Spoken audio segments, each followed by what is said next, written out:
Evangelho de Marcos, capítulo 8, versículos de 10 a 21.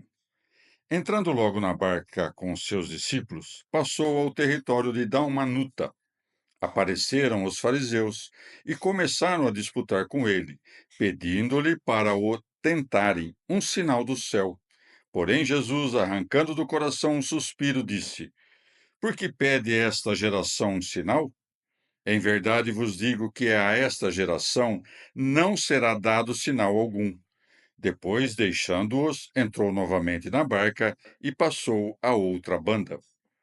Ora, os discípulos esqueceram-se de tomar pães e não tinham consigo na barca, senão um único. Jesus advertia-os, dizendo: Evitai com cuidado o fermento dos fariseus e o fermento de Herodes. E eles discorriam entre si: É que nós não temos pão. Conhecendo isso, Jesus disse-lhes: Por que estáis vós a discutir que não tendes pão? Ainda não refletistes nem entendestes? Ainda tendes o vosso coração obcecado? Tendo olhos não vedes e tendo ouvidos não ouvis?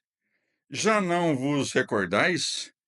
Quando dividis 5 pães por 5.000 homens, quantos cestos levantastes cheios de pedaços?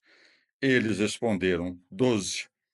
E quando dividi 7 pães entre 4.000, quantos cestos levantastes de pedaços? Responderam: 7. E dizia-lhes: Como é que não entendeis ainda? Palavra da salvação. Comentário Marcos 8, de 10 a 21. São Beda. Os fariseus, com efeito, pedem um sinal do céu, para que aquele que logo antes saciara muitos milhares de homens com poucos pães, agora, nos últimos tempos, refaça todo o povo, a exemplo de Moisés, com o maná enviado dos céus e distribuído por todos. É isto que eles pedem no Evangelho de João, dizendo: Que milagre fazes tu, para que o vejamos e acreditemos em ti? Nossos pais comeram maná no deserto, segundo está escrito: Deu-lhes a comer o pão do céu. João 6,30. Assim como, prestes a restaurar a turba que acreditava, sobre ela dava graças, também agora dá um suspiro por conta do estúpido pedido dos fariseus, pois, derramando afeto pela natureza humana, alegra-se por sua salvação da mesma maneira que se aflige com seus erros. Por isso se segue.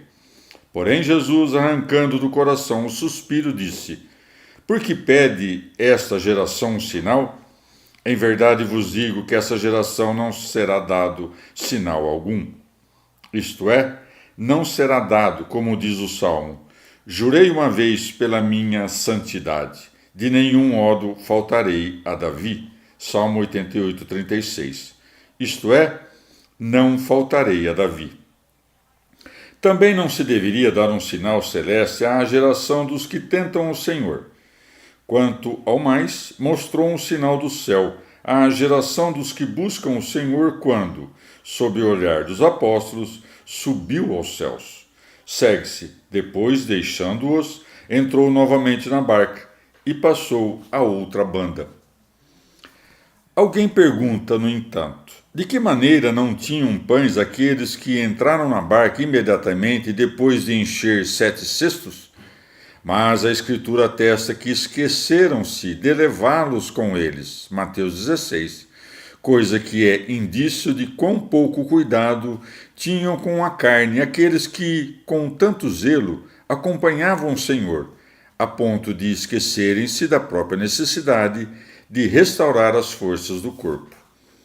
Ou o fermento dos fariseus é pôr os decretos da lei divina abaixo das tradições dos homens, pregar a lei com palavras, mas contradizê-la com feitos, tentar o Senhor, não crer em sua doutrina ou em suas obras. Já o fermento de Herodes é o adultério, o homicídio, a temeridade ao jurar, a simulação de escrúpulo religioso e o ódio contra Cristo e seu precursor. Por ocasião do preceito que o Senhor ordenara, dizendo: Evitai com cuidado o fermento dos fariseus e o fermento de Herodes. Ensina-os o que significavam os 5 e os 7 pães, sobre os quais acrescentou: já não vos recordais? Quando dividi 5 pães? Com efeito, se o predito fermento significava as tradições perversas, porque os alimentos com os quais foi nutrido o povo de Deus não significariam a verdadeira doutrina?